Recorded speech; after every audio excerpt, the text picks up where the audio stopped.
Welcome back. We're heading into game 2, C9 versus Evil Geniuses in just a moment. But before we get into that one, we got to recognize that game that we just witnessed. The 100 Thieves victory over TSM. I'll reiterate that with that victory, they have guaranteed themselves at least a tiebreaker for a playoff spot. So they're going to feel good about that. Yeah, and so is TSM with the loss. They guaranteed themselves also a tiebreaker to be able to get in there. Hey, it's more practice, you know. Bjergsen's pentakill all the way to defeat. Yeah, smooth. I mean, let's talk. I mean, that's pretty wild to see Bjergsen pull off a pentakill on Azir around the Baron, have TSM pick up the Baron buff on the back end of that, and then to still lose the game. What is our takeaways from a TSM that has suffered another loss late in the season? I mean, a lot of it comes down to the other team was going to outscale them. You know, they had about a even mid matchup in the Azir Victor, but then everything else was basically scaling advantage in favor of 100 Thieves. And then they were still able to hang relatively close in the early game. They picked up a number of dragons. And so when TSM got that pentakill and that Baron, that was the moment where they had to end the game. They could have fought a little bit better as well around the last Drake to get their own Ocean Soul. But the fact that both teams were on Ocean Soul was why that fight where they weren't able to kill the Trundle and then they got picked off was so important. Yeah, probably. I want to transition now to game 2 of the day, C9 versus Evil Geniuses, because while TSM has suffered another loss, and we've been touting them at least more recently as perhaps our second best team, I feel like that conversation is wide open again. Who really will be the team in the postseason to challenge Cloud9? Well, Evil Geniuses, they have a chance to make their case here today. No, yeah, Evil Genius has been playing really great, and I know as I'm saying that, I'm kind of cursing them, but that's okay because the last couple weeks, they've been looking really great, and it's not just like an individual performance at all. It's kind of like the whole team coming together. Like, Jiizuke, I know, was kind of like under the radar for like, what's this guy doing? But he's been playing really good. Like, Bang's kind of molding back into that teamfight carry that he's been. And then Zven and Zeyzal is like just running around the map, which is kind of what we expected at EG, but just didn't see it all split. Now that the split is ending, they're like, it's all coming together, and they're looking pretty clean. So while EG tries... go ahead. Sorry, Jack. Yeah, I want to see how they match up against C9 because I do find it, I have to acknowledge how funny it sounds where 2 weeks ago, C9 is basically locked first and we say, I want to see them play new stuff. Then they play new stuff and we have a conversation and be like, I'd like to see them be a little bit cleaner. Right. Right? Like, you got to pick what you want. Mark brought up a good counter though, like Blaber's Gragas. It's not like that's the pick, and that looked a little questionable. The thing that I'm interested in though is Cloud9 plays generally clean and fast, and that is harder to 1-3-1 against, and EG did really good 1-3-1 last week with Jiizuke. So if we actually see a playoff caliber C9, they say that, hey, this is actually some of our competition. Let's go make a statement. Mm-hmm. I'd love to see the 5-game win streak EG go up against that C9. Now, they are still in the hunt to tie for best split ever in the LCS at 17-1. They got to put 2 back-to-back here this weekend to make it happen. While referencing this matchup here against EG2, I think it shouldn't be forgotten that Svenskeren, Zeyzal, staring down the barrel of their previous team, would love to play spoiler and again, knock them down a peg right before we enter the postseason. Yeah, especially for Svenskeren. This is the protege in some sense that was coming up under you this entire time that is now going on the sick run. He also has the best win rate all time for pros, assuming take a reasonable sample size. So I think Sven would definitely be happy to hand him another loss. It'll be difficult, but to Jeff's point about some of the sloppiness from their new picks, it wasn't like the Kalista top was doing having these struggles. It was Blaber a little bit. So yeah, I think that might be where they could try to attack with Jiizuke and Svenskeren and really scrap it out 2v2 because Nisqy and Blaber will try to meet that challenge. Yeah, I think it's also interesting too, to a degree, I was about to go into something else, but as I see the teams loading the champion select, that's generally my cue to hand it over. Saw that Kalista hit the ban table. Let's see what Captain Flowers and Kobe think about it. All right, here we go, ladies and gentlemen. We are back for some more League of Legends action. If the first one doesn't have your heart pounding, well, I want to go check and see whether or not you're legally dead.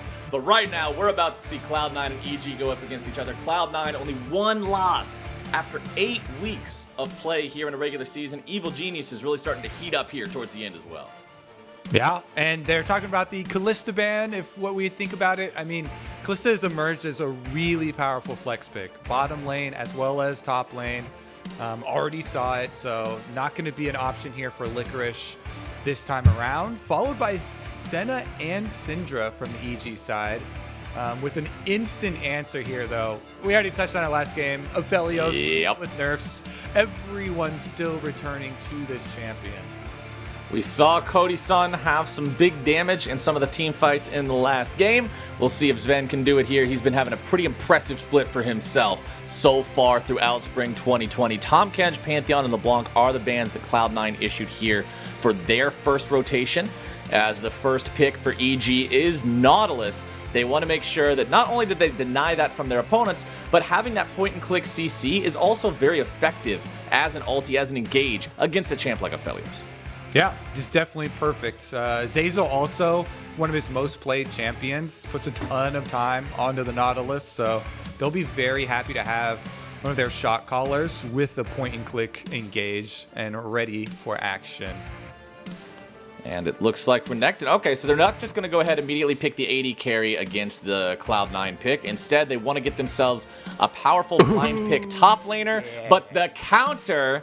Now, I like that Cloud9's not afraid to play this, because in solo queue, this is one of the most popular counters against Renekton. If you just want to make that guy miserable for picking Renekton, you pick Quinn. Exactly, and the reason is because you can either Renekton out of the slice and dice, you keep him at range and you harass him down. That being said, if the Quinn makes a mistake and the Renekton gets to empower W, then if you've got a Blade of the Ruined King with the new percentage health from 12% now for Blade of the Ruined King, an empowered W swiping 3 times just obliterates your life pool, and the Renekton can try and stomp you. That's why Licorice, you can already see him. He's got Cleanse and Flash, even with those defensive summoners and picking the Cleanse though.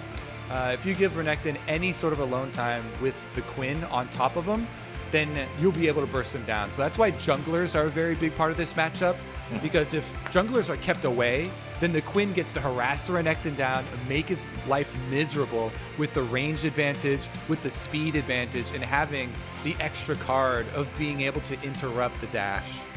Well, speaking of interrupting dashes, why not pick one of the champions whose dash has higher priority than pretty much every other skill in the game in Gragas? We'll see Blaber on that one here again. Yeah, the big boy body slamming around, as Evil Geniuses will also pick up their AD carry here before that second phase of the bans comes in. So it's going to be Kaisa versus Aphelios there on the bottom side.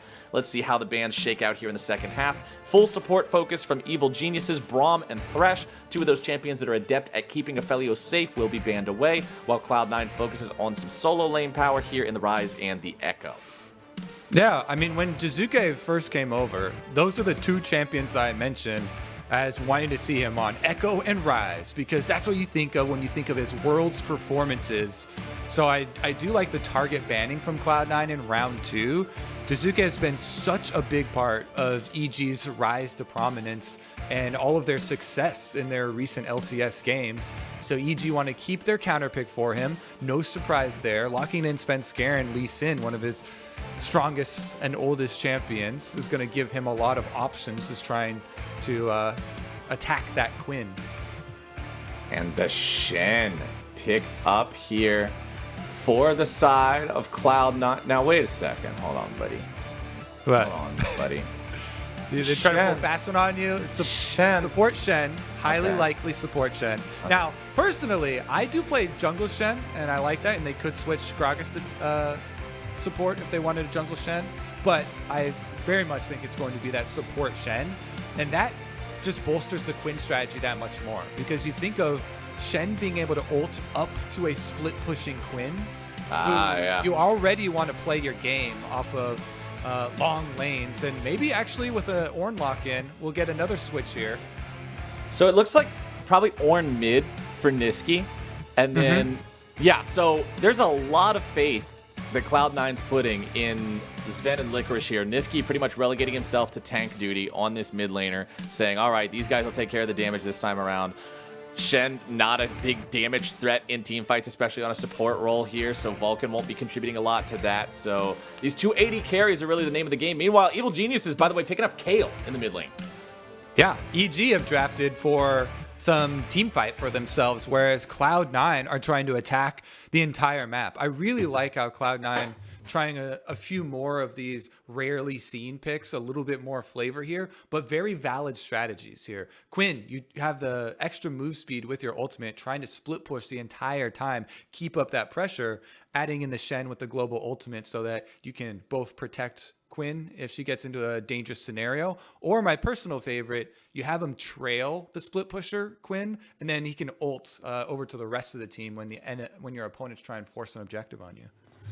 Exciting drafts both ways. I enjoy seeing rarely picked champions. The Quinn and the Kayle should both be a good time here for us. But now with champion select over, that does mean we are going to be taking another 5-minute break. Again, this is to set up a delay in the game and guarantee competitive integrity. So once that's all taken care of, we'll see you here right after this.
Ladies and gentlemen, welcome back here to Week 9, day number 2 of the LCS Spring Split 2020. My name is Captain Flowers, once again joined by Mr. Kobe here to my left. I gotta remember because what direction our webcams are on and everything like that. It's a little bit harder than when the guy's right next to you. But anyway, we're back after a 5-minute break. We do have to take these breaks to make sure that we're guaranteeing competitive integrity here, adding a delay to the game. Speaking of the game, it's Cloud9, it's Evil Geniuses, and it's happening right now. That's right. And we're going to one-up the last game. Last time we got a pentakill. And how are we going to one-up that? That's pretty good. This game, we're going to get dual pentakills, where Nisqy and Jiizuke kill each other at the last second. Both teams getting pentakills at the same time. Okay, so see, I was with you up until you named the players, because a Kayle pentakill, I'm like, yeah, that could totally happen. Champion scale as well. It's a hyper carry. Okay, I'm here. Okay. But then you say Nisqy, I'm like, Ornn? Ornn is going to get the pentakill. Hey, have you seen some of those Sunfire Cape burn numbers? Oh my goodness. Okay, so racking them up. Nisqy's going to kill 5 people in the same team fight with a Sunfire Cape. I'll be waiting to see it with my own 2 eyes. But the big thing I'm waiting to see here in this game, particularly, is how this top lane matchup goes for Licorice. I love the fact that he likes to play these solo queue counter matchup, these champions that aren't played super often in professional play, just because if done properly, it can absolutely stomp the lane, and that's exciting to see. Yeah, you mentioned solo queue. If this is your solo queue top lane matchup, you go top as a jungler, no matter what, if you're against them or if you're with them, because you know that matchup is so volatile. If left alone, the Quinn will be able to abuse the extra range and the dash interrupt that she has with her E over the Renekton. But if you can start to burn those summoner spells, then the Quinn has to play a lot more defensively and doesn't get to build up that lead. Both of them will probably be building their Blade of the Ruined Kings and Queens, I guess, for the Quinn's Blade of the Ruined Queen. The ruined royalty changes depending on who possesses the blade. I see. Yes. All right, you can see him right now. The important part when you have a ranged matchup like this, abusing your opponent, dropping into that brush so you drop minion aggro. Don't take any extra. Plus, it allows the enemy minions to kill off your minions quicker. If they're targeted on you after harassing the opponent, then that means your minions will flood into your opponent and let them CS. We don't want that. No. One thing that I do enjoy seeing, though, is specifically when you have a matchup that's a team versus an old player of that team, seeing if that player has any bit of extra spice to the way they play the game because they know what their opponents are likely to do. Like with Svenskeren and Zeyzal playing against this old Cloud9 squad, do they have anything that they're remembering from back in the day? How would Reaper want Licorice to play this? How would Licorice want to play this to properly path around it? Svenskeren will make an early trip up here. He does get seen by the very edge of the Quinn's W, and that means he has to just go do his Krugs now because Licorice is very much aware of his presence. I thought you were going to go another direction with that, and you're like, remember the time that Licorice ate my DoorDash? Oh, I'm going to thank him. He's going to pay for that one. The personal revenge story? No, man, I'm trying to keep it clean. Keep it all in the game. Okay. Well, Blaber is going to fire off that Scryer's Bloom. He'll see that the topside Scuttle Crab is free and clear of any wards, any presence from the opposing team, so he'll move in to pick that one up for himself. Svenskeren is up a non-crab camp compared to his opponent because of the fact that he did take his Krugs up there as his gank was not going to be profitable. Jiizuke getting slammed there by Nisqy in the mid lane with the Ornn Brittle proc. As Kayle, even though you think, oh, it's a ranged champion into Ornn should be fine, remember, she's not exactly ranged until level 6. Not exactly. Not technically, not really. I mean, come on, she can enchant her auto attack to have one ranged hit, one schlap. Yeah. A brief slap of range. Yeah, just a slap. Cute. All right, Svenskeren could now be collapsed upon, but he's got Vulcan and Zven coming after him as the damage goes through and it's first blood over to Vulcan. Svenskeren already dead, Zeyzal in retreat. Nisqy now walking deep into enemy territory. Where you going, bud? Flashing over the wall, but bang flashes after bang, bang, he's dead. as Kumo has to flash away. Now Blaber under fire. One more hit would take him out, but they're not going to find it, as now EG has to turn their effort around, looking to find the kill onto Vulcan. Bang gonna die now, but Zeyzal grabbing the return kill. Vulcan is out of there. Kumo barely kept alive. TP coming in. Nisqy shows right back up. What's up, guys? You missed me? And the fight is over. It's 3-2 for Cloud9. I could just imagine Nisqy like, hey, I didn't die in this fight. I'm here. I'm here. Yep, Wait, I'm back. what What are you happened, talking everybody? about? You missed me? Cooldown so short on the death timer. This one, okay, I first got super excited for this Shen. Listen to how many autos get blocked by that Shen. Oh my god. Ding, ding, ding, ding, ding, ding, ding. Then Nisqy goes up the river running away from Kumo into 2 EG members who take him down. And as Bang does also flash forward, I thought Jiizuke might get it with his empowered slap there. But they do get the team fight victory for EG. Zven does get one more first kill, activating the Q, and then Blaber turns it around. Teleport means nobody else goes into it. And you gotta look at the scoreboard again. Not only did Cloud9 strike first, but they also get 3 of them. So in the end, coming out ahead off of that big skirmish in the river. And remember that Kumo joined because he has teleport. Licorice, because he has no teleport, has no choice but to sit top, push the lane, grab a plate, and farm. So he's enjoying an even greater lead over the Renekton than he normally would have had. Blaber shows up into the top side. Now Kumo had to use the flash in the bottom river fight, and that's more money in the Cloud9 pockets. Well, Kumo's mad. He is real bad now. That's real bad. You are already going over the easy decision tree for a top laner with no teleport. It's like, well, nothing for me to do here except push and get a turret plate. Good luck, team. Chris did that. He was able to push in. He got his turret plate and still gets a gank from his jungler. So Kumo with no summoner spells, no teleport to return to topside. If you see those minions, they're just all dying still on Licorice's side. Bottom side engagement though. Ooh, talking about dying. Bang, down to 200 HP. Zeyzal also knocked below half. Both Cloud9 members a little bit above that, as Vulcan and Zven fearless in this 2v2 down here. Yeah, fear definitely not something I associate with Cloud9 when they're playing League of Legends pretty much ever. I feel like the entire team has just removed that biological safety net from their list of emotions. The rest of the team coming down here too. Well, Blaber and That's Nisqy showed up. I mean, that's fair. It just was a funny description at the time, as Blaber's going to take care of Zeyzal. Nisqy's going to take care of Bang. Nisqy does fall in retaliation. Blaber needs one more hit to do it. He's going to miss the barrel. So actually, Cloud9's collapse only gets him a 1-for-1. Yeah, that one, maybe they could have used a biological safety net. Jiizuke on the Kayle farming away, and really, now he is actually range champion, as you can see. Yes, not just one slap, many slaps. He gets the first ascendancy, I guess, we'll call it, and is able to push in an extra minion wave. That's always nice for him, plus the fact that you mentioned it, trading so evenly there with them splitting, Blaber going top, not getting the kill on Zeyzal, and Nisqy going with the 1-for-1.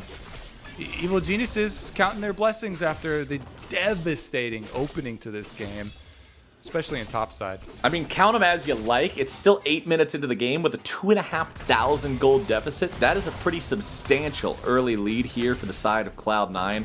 Most of that, of course, being built up in the kill advantage and the farm advantage that's there for Licorice. 70-44 on the Quinn. This matchup going exactly the way they drafted it for. Yeah, even more so with the teleport down bottom for Kumo and return gank from Blaber. See if they're going to have another return gank. Now they've brought more Fens to the party.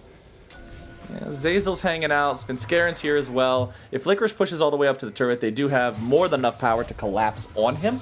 But Licorice will see Svenskeren moving towards that control ward. He'll fire off the blind. He does not want to move himself too far forward, and he'll just prevent any sort of opportunity for EG to punish him there.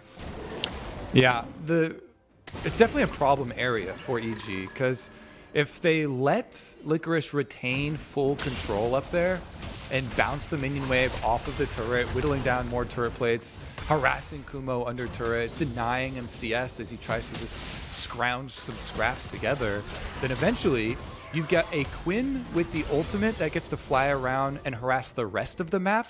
And then Kumo's problem becomes the entire team's problem as Svenskeren ganks mid. Nice kick coming out from Svenskeren there to knock Nisqy back. However, it's Vulcan showing up next. He's got the Shen ultimate. They stand united and take Svenskeren down even through the Kayle ulti, and Nisqy will get himself away. Jiizuke still with a flash available, but does not want to chase after Nisqy, and C9 comes out on top. Team game right there, Flowers. Yes, sir. Everybody coming in with the extra ults. Nisqy does get ganked, but Blaber and Vulcan save him right on time. That Shen level 6 comes up big. We're talking about it in Champ Select for being a tool to help the Quinn in the split pushing efforts, but saves mid lane and allows them this Rift Herald, which is going to open up the map, get them some more turret plate money. Yeah, considering Rift Herald has a 4-minute timer to use it, and we're only just past 10 minutes now, they could wait as long as they want almost and still get plate money, but Blaber is going to use it immediately there in the top side. Jiizuke just beating the crap out of Nisqy here in the mid lane as Shelly will take 2 plates from that top side, and now Blaber's just going to go ahead and leave the remaining health on this turret up to Licorice so he can get that solo gold. Yep, no two ways about it, Flowers. He's getting slapped around now. I mean, that's what it is, man. My job's to call the game as I see it. They call you Honest Captain Flowers. Yeah. In some circles, you know. Well, honestly, Nisqy is going to have to endure quite a lot of auto attack harass from this Kayle moving forward here. Is going towards that Abyssal Mask that you see Ornn take in every single AP matchup. Incredibly stat efficient once he gets the upgrade for it there at level 13. And we'll see how this continues to play out for him. Remember, he's still going to have the massive team fighting power of the Ornn. His team is still 4,000 gold ahead, 11.5 minutes into this game. EG was able to grab the first Drake for themselves, but Cloud9 will now take the second. Yep, we already mentioned as soon as the top tower goes down for Quinn, you just get to activate your ultimate, fly out to your objectives, and have time to fly back top lane as well. Kumo trying to push as quickly as he can on the Renekton, but this is an underfed Renekton, been starved out a lot of the game, so no extra wave clear, just the kind of pitiful makings of building into the Blade of the Ruin King there. He did get the crab. Hell yeah!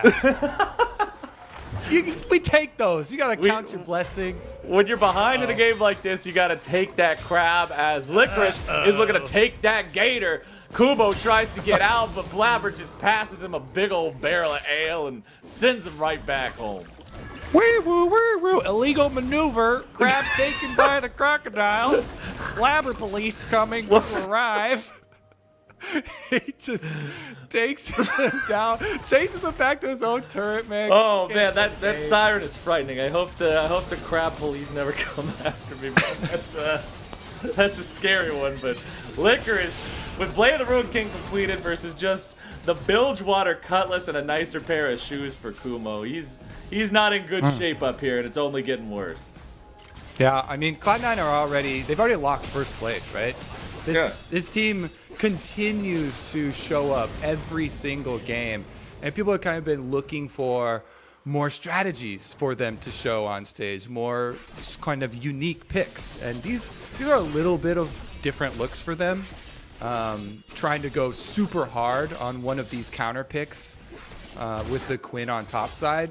Now they're gonna be even more threatening. Kumo just caught red-handed again, trying to go for some money. You better think twice before you go for a cannon minion on Licorice's watch. Cloud9 making this work. Blaber 3-0-3 on his Gragas here as well. The man's been all over the map making things happen. And last week he had what was probably his most int game of the split. Well, one of them, because he had quite a few deaths early on the Gragas. We've seen him play this champion plenty of times, but he seems to be right back into form here today. Has that Predator Sorcerer shoes with the stopwatch. Runic Echo's already complete. The man does a ton of damage once he manages to scurry himself into one of these lanes. We'll see the next Drake spawning in 2.5 minutes here, but right now Nisqy and Blaber going to head towards that bottom half of the river, see if maybe they can set something up here with the rest of the team. Yeah, I mean, this is where we like to draw on the mini-map usually when you've got your Quinn, Licorice up there on the top side, continuing to apply pressure, allowing the rest of Cloud9 to rack up those objectives. Then Vulcan finish off that second outer tower of the game for Evil Geniuses, taking down the bottom side and setting them up for more control around that dragon that will arrive. 2 minutes into the future, and C9 already have taken out the outer line of defense, can move in with wards through the blue buff area of the jungle, which means that EG trying to find their way in is going to be so difficult. Their Kayle is now level 11, but no items really fully completed here. Yeah. Just a little Hey, piece he's got trying to shoes, work. man. He's got shoes. Okay. Fully Those are all the way shoes and completed. Ravens. Well, now he has to pop his ultimate. Still going to be thrown up into the air. Still going to be bursted down. Shoes or not. Back to the fountain with you. Nisqy going into the stopwatch, keeping himself alive, dropping the aggro as Kumo has the Dominus ready to go. Jumping into the team fight only again to be smacked down. Svenskeren grabs a return kill onto Vulcan, but Cloud9 get themselves a 2-for-1. They don't have to worry about Kayle ulti anymore. They don't have to worry about those big disengage mechanisms. They'll pressure onto the tier 1 turret. Not so much concerned with the enemy champions. Licorice firing Valor over the wall there just to try to zone them off a little bit better. And that 15 minutes into the game is the final tier 1 turret falling on the side of Evil Geniuses. This is the Cloud9 that we have come to expect in the LCS this year. This team, people were a little bit questionable as far as how Blaber was going to take the spot of Svenskeren after last year with the MVP going to Svenskeren and then it being announced that he was leaving Cloud9 and Blaber would be promoted to full-time. People were worried, is Blaber gonna overreach? And the kind of coin flippy nature that had been associated with this player just been blown out of the water. This guy and this team have performed so exceptionally well while maintaining a very aggressive stance in how to play the game. That is not easy. You can see Licorice getting pretty aggro onto Bang here, and as Zeyzal tries to turn around and punish him, the rest of C9 are able to show up in time to force Zeyzal to pop the stopwatch there just to keep himself alive. That's a pretty important cooldown. You only get one for the entire game, and he won't have it available here for the next team fights. Drake is live, and with Cloud9 having forced the enemy support away, they're confident that they can take this one free of charge. All right. Looks like they want to charge topside. Everybody for EG looking for Licorice. Licorice getting jumped on there by Kumo, nearly soloed out. Svenskeren shows up, but Licorice is fast enough to get away before the Sonic Wave catches up.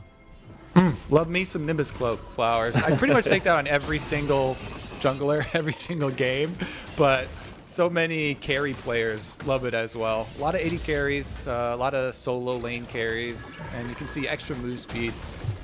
Licorice not really worried about that Sonic Wave hitting. It gives you a lot of extra time to react after you see the projectile coming out too. So he's able to get away. Does have to burn Flash Cleanse though. So EG trying to look on the bright side of things will ping the Flash timer and the Cleanse timer for Licorice.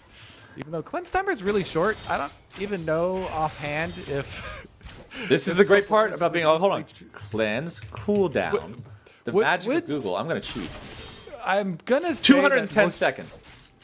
3.5 minutes. Yeah, and that's significantly shorter, right? So I don't even know if they'll be able to... It's about like what do that Ignite is. effectively. Yeah, it's definitely not like a flash tier or teleport tier cooldown. But Licorice gets himself away bottom side. Zeyzal and Jiizuke are hanging out here. And Jiizuke, as you were making your last point, just dinged level 12. So he's still 4 levels away from that ultimate mega super level 16 Kayle. And we're going to be waiting a while because his inventory is still a garage sale. Nice shoes, shiny sword, pirate trinket, old ring, other old ring, bottle of his favorite juice drink, but none of this actually combines into something that's going to win him a game here just yet as Licorice goes a little bit far forward. Jiizuke is able to find the shutdown there, and I've spoken too soon as EG now have to run themselves away. Zeyzal's killed off by Zven. Jiizuke still on the retreat. The Predator has been used by Blaber, but it is going to run out. He's not able to find the chase down opportunity here just yet. Kumo now the one who's been left on the top side to catch up in that farm department, and he is now out farming Licorice. And counting the only couple of areas that they can actually attack, the no summoner spell Licorice. You don't have to time the summoner spells when you immediately return to him as soon as he's revived.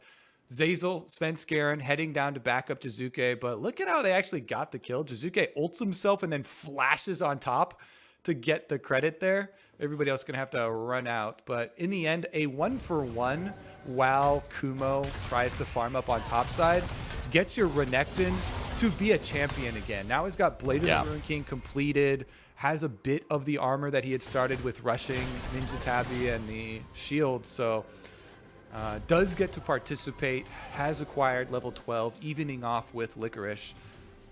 And as we're talking about level breakpoints, Nisqy critically hitting level 13 means Ornn can now fund his own upgrades. As Licorice gets jumped on here, Kumo and Svenskeren looking to make the play. It's Stand United about to arrive from Vulcan, who's able to find a taunt onto 2. Svenskeren tanking the damage now as Vulcan will again be the front line. Blaber makes his way towards the top side. Predator up and running. The fat man is looking for yet another play, and he has found it. There comes the cask out yet again. The follow-up CC is down, and C9 makes it look simple. Svenskeren tries to safeguard his teammate there, and it just jumps in to get AoE'd by the 5-kill Gragas burst, who acquires another one, and now we'll start out the Baron. With the teleports, it looks like they actually do want to contest, though. Redemption coming down to keep these guys topped off. Baron at 2k. Remember, the enemy jungler is down. Jiizuke using the ulti there onto Zeyzal on the front line. Bang going to be taken very low. Vulcan nearly taken down. Instead, it's going to be the first kill of the fight over onto Zeyzal as the Baron is claimed, and so is Bang's life. Jiizuke without an ultimate to use. If he's caught here, he is surely done for. He'll have the haste up just in a moment to probably get himself away to safety, but we forgot about the Licorice catch-up potential. The speed is too much. He'll grab his first kill of the game there as Zven will continue pushing up here in the mid lane, enchanting the minion wave. Kumo and Svenskeren are here, as is the rest of Cloud9, and they are not willing to let this turret go without being reduced to a pile of smoking rubble. Shelly rears up and kaboom! Turret's down. Yeah, that one definitely a clear case of the sunk cost fallacy. EG may want to deny C9 the Baron, but they already lost the team fight, so they have no business going in 3v5. And Cloud9 take the kills, they take the Baron, it looks like they take mid. Oh, the fights are never gonna stop. Svenskeren is killed off. Zeyzal nearly taken down as well. Blaber playing this Gragas so aggressively, but not mindless aggression. He knows his limits, he's going in, he recognizes, hey, I'm a 5-0-7 Gragas, the burst is there, and he's just setting up play after play here for Cloud9. Definitely feeling pretty good about this performance. Analyst Desk was bringing up the question of Svenskeren versus his old understudy on Cloud9, and what is it going to be like? Any extra added pressure for Blaber? Don't mind that, man. The student has surpassed the master. It's one of those kung fu movies. Yeah. I've seen that one coming. Honestly, happens every single time. Tale as old as time, man. But the next Drake is up and running. It's likely going to be secured here by the side of Cloud9. I don't really see how Evil Geniuses are going to maintain pressure over much of anything.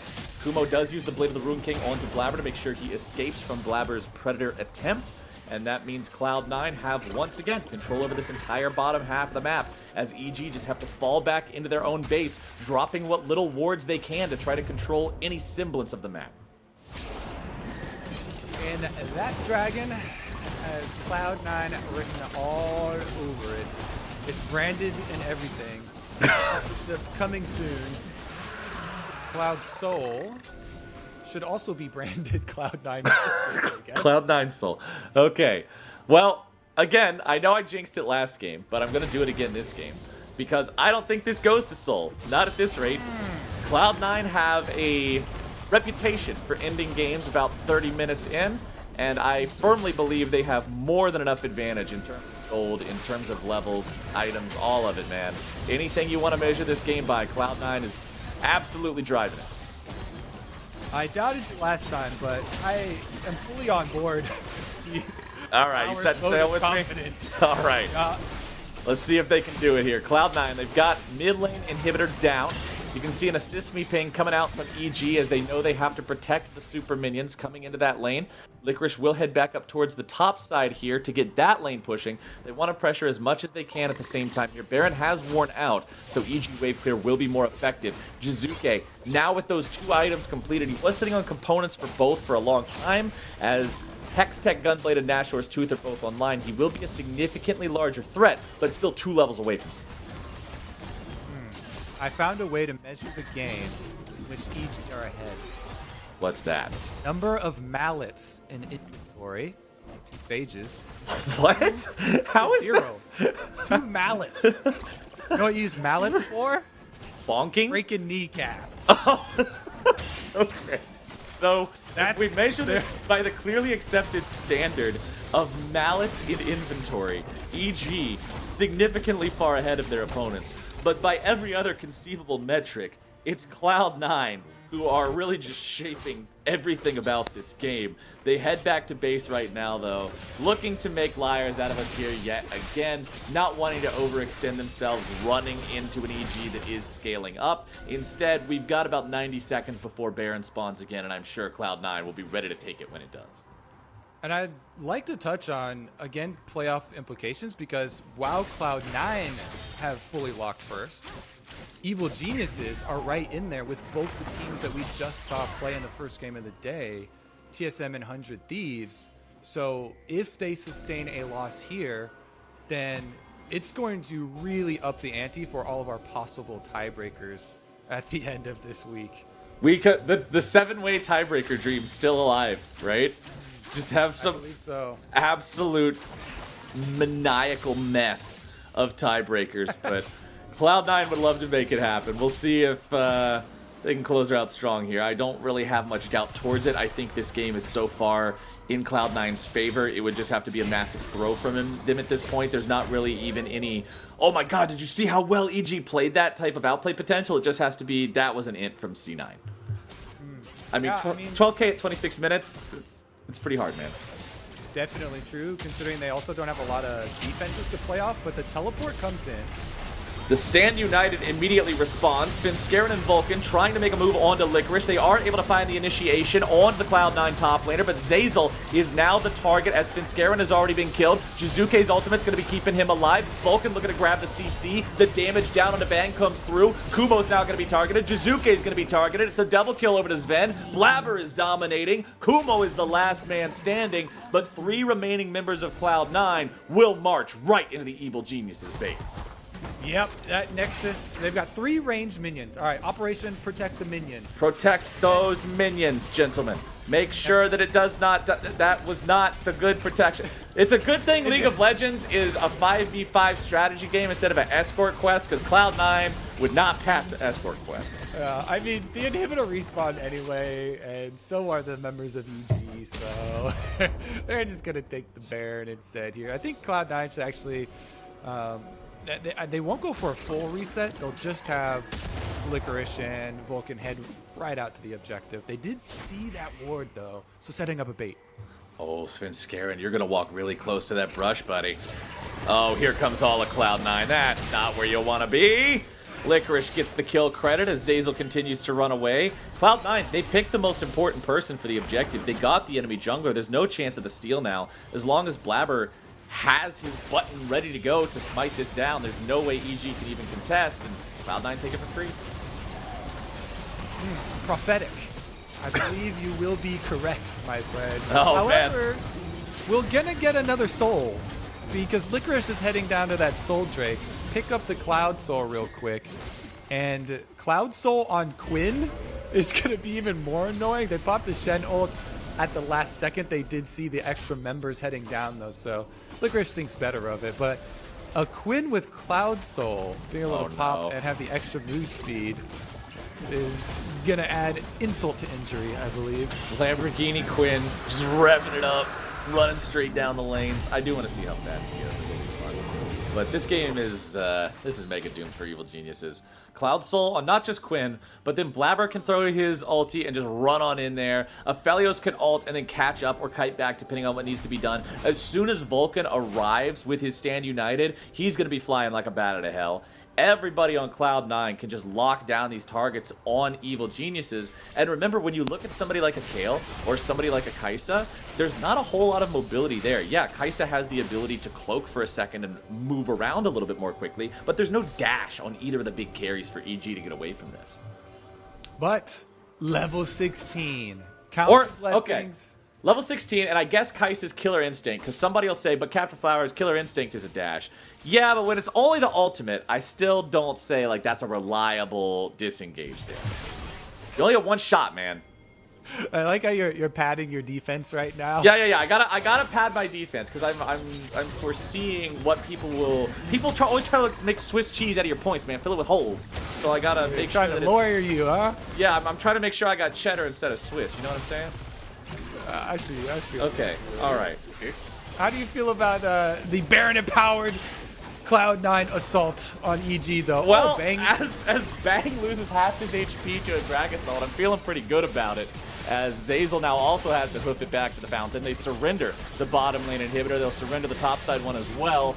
Their only chance is to make some sort of a defense here at the steps of their Nexus turrets, but that first Nexus turret, almost dead already, means they've got to press the button and they've got to go now. Zeyzal's looking for the initiation. Svenskeren going to be killed off immediately there by Licorice. Sven keeping himself alive with the stasis from the stopwatch. Kumo's able to grab the shutdown onto him. Jiizuke over the wall with the auto attacks as Vulcan and Nisqy move forward. Bang buys only a moment, trying to get a little bit more damage down here into the fight as Evil Geniuses have found the opportunity to put plenty of damage down into the Cloud9 health bars, but it's too damn little, too damn late, and Cloud9 will once again wrap up a game at the 30-minute mark, and they will take down EG.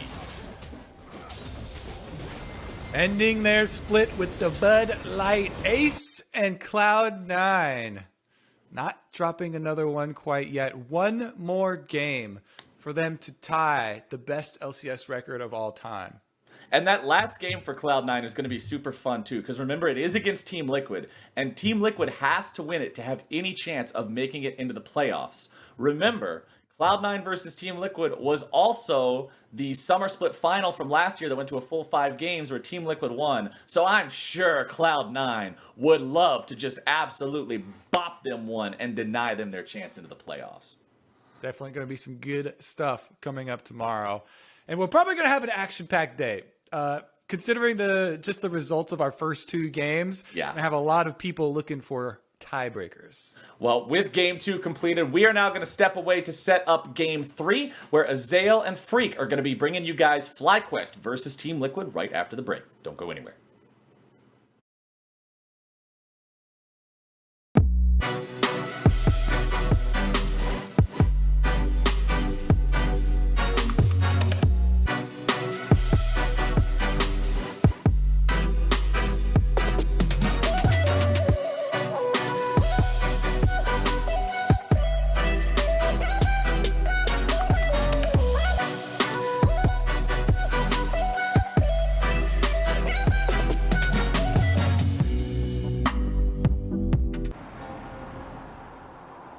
I'm Randy Diaz, mayor of Seltzer, Pennsylvania. If you love Bud Light like me, you'll love Bud Light Seltzer. It's a hard seltzer from Bud Light. It comes in 4 flavors and tastes great. Bud Light Seltzer. It's unquestionably good. If you don't love Bud Light, you'll love Bud Light Seltzer. It's not Bud Light, it's hard seltzer. It comes in 4 flavors and tastes great. Bud Light Seltzer. It's unquestionably good. Questions? Call us now.